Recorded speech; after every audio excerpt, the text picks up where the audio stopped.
Hi, everybody. Mitch Tanenbaum here. Thanks for joining me today for this week's Security News Update. All right. First, in the Security Alerts Department, this is an interesting one. And I'm not going to go into the gory details of how this works. If you want to see that, you can read the newsletter, click on the link, and it'll tell you. But basically, this is kind of a big oops moment for Microsoft. Researchers have figured out how to disable your endpoint protection software, or for that matter, any software. And it doesn't require any elevated permissions, and it's not a software bug. It is a design flaw. And they figured out how to go off and exploit this particular design flaw, which is really very creative, and disable your endpoint protection. And then, they, at that point, can do whatever the hell they want to do on your system. So not a great situation. Microsoft has not indicated they're going to fix it. I don't think this is an easy fix because it is not a bug, but rather, they have to re-engineer how this part of the system works. And Microsoft loves to do that without breaking things. This is going to be really hard to do without breaking things. So they may wind up having to break something in order to do it, or they may just say you're on your own, which is not really great when it comes to disabling endpoint protections. And I suspect that if they decide that, some of their large customers, such as the U.S. government, might tell them, that's not an acceptable answer. You will fix it. So we shall see what's going on there. But that's an interesting tidbit for this week.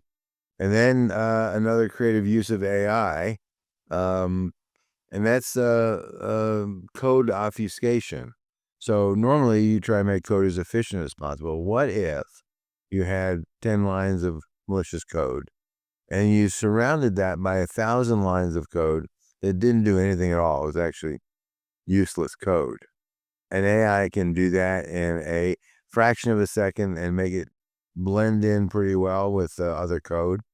And that's what they're doing. So now, as you are looking at code, if you're looking at code, it becomes very difficult to figure out whether the code is malicious, what it even does, because it's just been obfuscated by this large quantity of code that's superfluous and actually doesn't do anything. In the CMMC department, I always highlight one item. This week it's going to be, if you acquire another company, or if you are acquired by another company and you are merging the two networks together, and this is true whether one company is certified or both companies are certified, you're changing the boundaries more than likely of your network, which may require you to get reassessed, unless you just keep the two networks separate the way they are today, which is probably not what the combined company wants to do.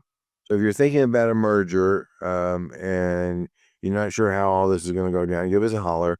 We'll be happy to talk to you, and it'll be pretty inexpensive, and definitely cheaper than finding out about it after the fact. It will probably put you in a boat where you are not compliant for some period of time while you merge the two networks and get recertified. So just word to the wise. An update to the Simfarm story that I posted earlier in the week. It's down there at the bottom of the newsletter. The Secret Service took down the Simfarm. They claimed it was, a threat to national security, which is probably a bit of a stretch, but yeah, I could maybe see their case. In reality, these 100,000 Sims that they took down were, in a population of 20 million. So it's not a, maybe 0.5%. It's not a big percentage of the traffic, so it's probably not going to do that. It certainly could be used to send spam and spam for sure, no question about that. And if people fall for that, then yeah, that's a problem. More than likely, it was being used to allow people in foreign countries to make cheap domestic U.S. phone calls. So just FYI, interesting story. And the patches, oh God, Cisco, when will they ever learn? This one is a 10 out of 10. It affects the ASA firewalls, their major firewalls, their secure firewall threat detection software, their iOS software, their iOS XE software, and the iOS XR software, i.e. all of their software. It's a 0-day. There is a patch for it now, and it would allow hackers to run whatever code they want to run. So other than that, letting hackers run arbitrary code on your firewall, probably not a great thing. Just saying, as a friend of mine would say. European airports are fighting with this problem. Collins Aerospace, which is a division of RTX, which used to be called Raytheon, makes a software that allows airlines to share gates and be able to check in passengers and check baggage and stuff. And they got hit by a ransomware attack. It affected a bunch of airports. Amongst that, big airports like London's Heathrow, Berlin's Brandenburg, and another one, which I can't think of what it is. And in any case, Brussels. In any case, it appears that the disaster recovery strategy is basically manual check-in, number 2 pencil. Not a great DR strategy. I don't know whether the disaster system was impacted by whatever ransomware attack happened. I'm sure we'll learn about it later. But, just kind of a word to the wise to go check your disaster strategy and test it and make sure that's really going to do what you needed to do when you needed to do it. Very embarrassing for Collins. And also in the alerts department, there's some vulnerabilities. Boy, this gets a little geeky too. Sorry. There's something called a baseband management controller. It's a computer within every computer, kind of manages how the computer operates. And if you take that over, you basically own the computer, and it's underneath the operating system. So the operating system never knows, never sees it. So these particular baseband management controllers that are vulnerable are made by a company called Supermicro, big company, makes lots of motherboards. And so right now there's not a patch. I suspect there will be one shortly. The computer makers are going to have to go off and patch this for sure. And what these bugs, these 3 bugs, basically allows you to take over the management controller. And once you've done that, you own the computer. It's just game over at that point. So look for a patch from your favorite server vendor. That's where the Supermicro motherboards are mostly used. They're using servers and not workstations, although there are some workstations that use them as well. In the legislative and legal department, the U.S. and the U.K. charge some U.K. nationals as the brains behind the scattered spider attacks, which took down a bunch of U.K. companies, Marks and Spencer, the Co-op food store, bunch of folks, the London Transit System. Obviously, I don't know what they thought. I mean, the good news is that hackers make dumb decisions every day. In this particular case, maybe they thought they were unknown. No. But between the U.S. and the U.K., both of which want a piece of them, they're going to be in prison for quite a while. This one didn't take very long. The cops have made an arrest in the ransomware attacks against the EU airports and UK airports that I was just talking about a minute ago. 40-year-old guy. Again, he was in the UK, so I don't know what his story is.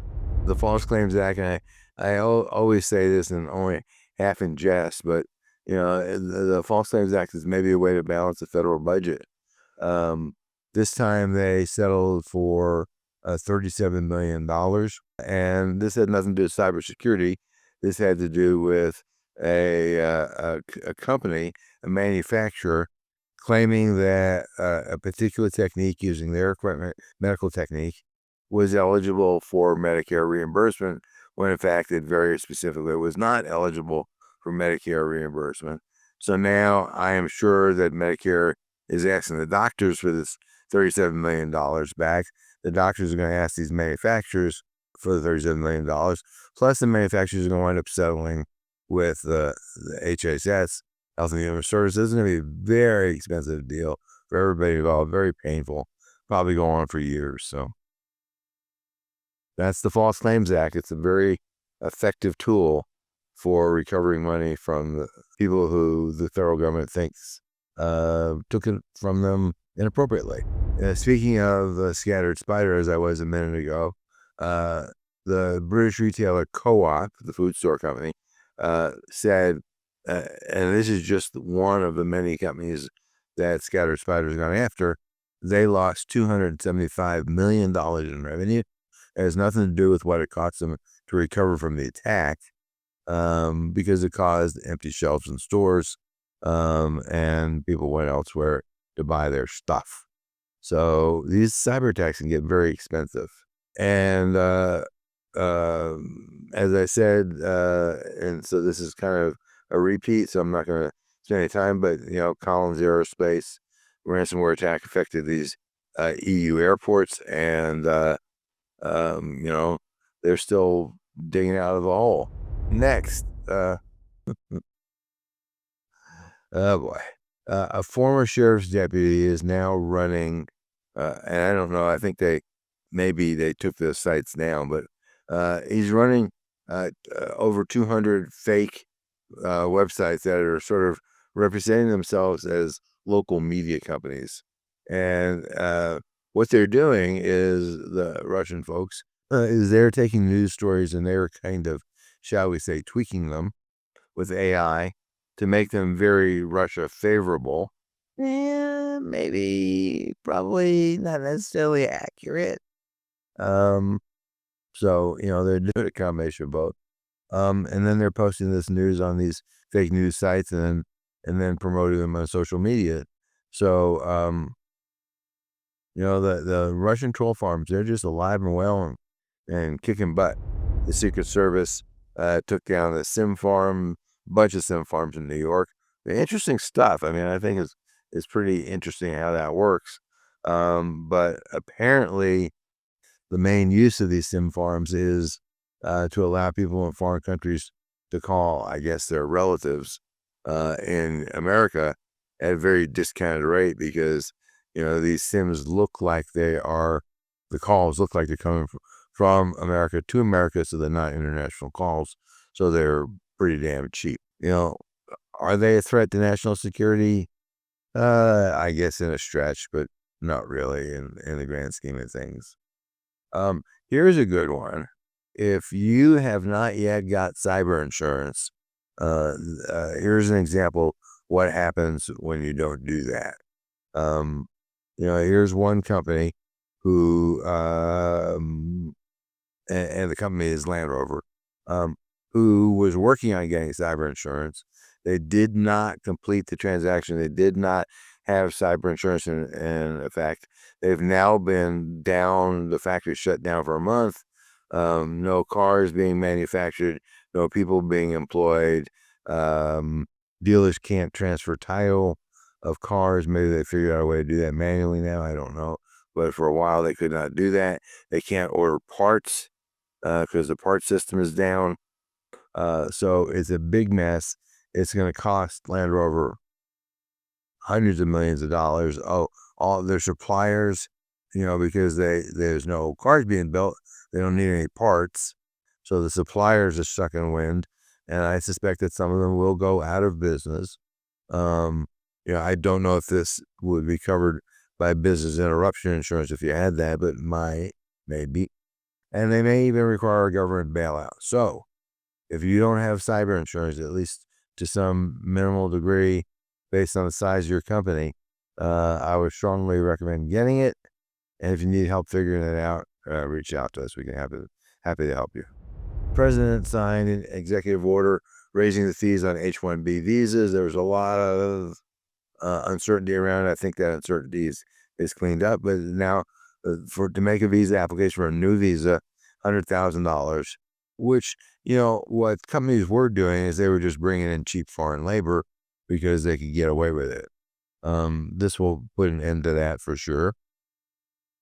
And, I think, the goal is to bring more jobs to the United States. I don't know that it's going to happen. I think what's going to happen is that these folks that were originally destined for the United States are now going to go to other countries which are more visa friendly, because as long as people have an internet connection, they can pretty much work. These are tech workers, so it's not like they're building cars on a Land Rover assembly line. They have to have their butts at the assembly line. These are all information workers, and as a result of that, they really can be anywhere. So whether this will have much impact on hiring America, I don't think so, but you never can tell. Congress decided to kick the can down the road one more time. OpenAI, Oracle, and SoftBank have planned and still plan 5 new AI data centers, which will cost a couple of $billion. And our records keep getting broken. In this case, this was a distributed denial of service attack, 22 terabits per second. This was likely a test because it only lasted for about 40 seconds. That's enough to crash the servers that are being attacked. In this particular case, it was Cloudflare that was protecting the site, and they were able to deflect it, which is an amazing tribute to Cloudflare. If your website is important to you and you don't want it to go down, you might want to consider Cloudflare. In many cases, but not all cases, your website can be protected using the free tier of Cloudflare, and may be sufficient. But depending on how complicated your website is, what it does, that may not work. The president did create an AI executive order, and then proceeded to do a whole bunch of things that kind of derailed what he was trying to do. Sell chips, don't sell chips. Sell technology, don't sell technology. I can't even keep track of it. It's so convoluted, but suffice it to say, the AI plan is probably in a bit of a shambles right now. If there is anything that we can do for you, as always, please contact us. Until next week, stay safe, and thanks for listening.